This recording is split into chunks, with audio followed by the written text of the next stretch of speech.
مذاکرات در جریان بود، در جایی که دولت اصحاری دولت بسیار ناتوانی بود و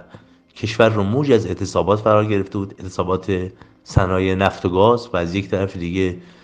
بعد از مدتی روزنامه نگاران و مطبوعات پایتخت هم وارد این اعتصاب شدن.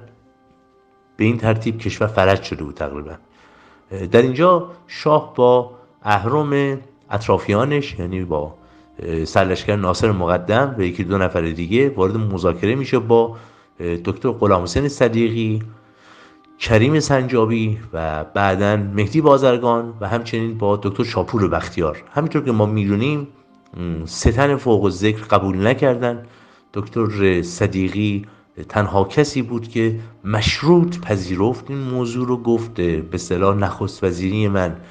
شامل این دو شرط هست که یک، اعلیحضرت از ایران خارج نشه و در یک نقطه‌ای در کیش یا در نوشهر در حقیقت استراحت بکنه، در ایران حضور داشته باشه، و از یک طرف دیگه اعضای کابینه رو صرفا من بتونم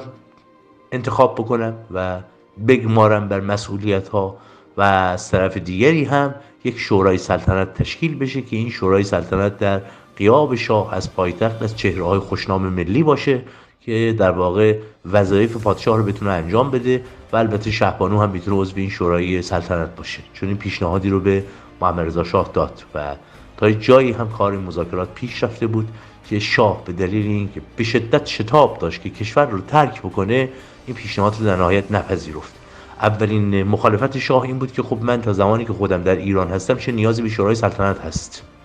و استدلال صدیقی این بود که تا زمانی که شاه بخواد مستقیما در این ماجرا بیاد در کار دولت و در امور کشوری دخالت مستقیم داشته باشه، کارها از پیش نمیره و دولت عملاً یک دولت دست و پا بسته و مقتولیتی خواهد بود.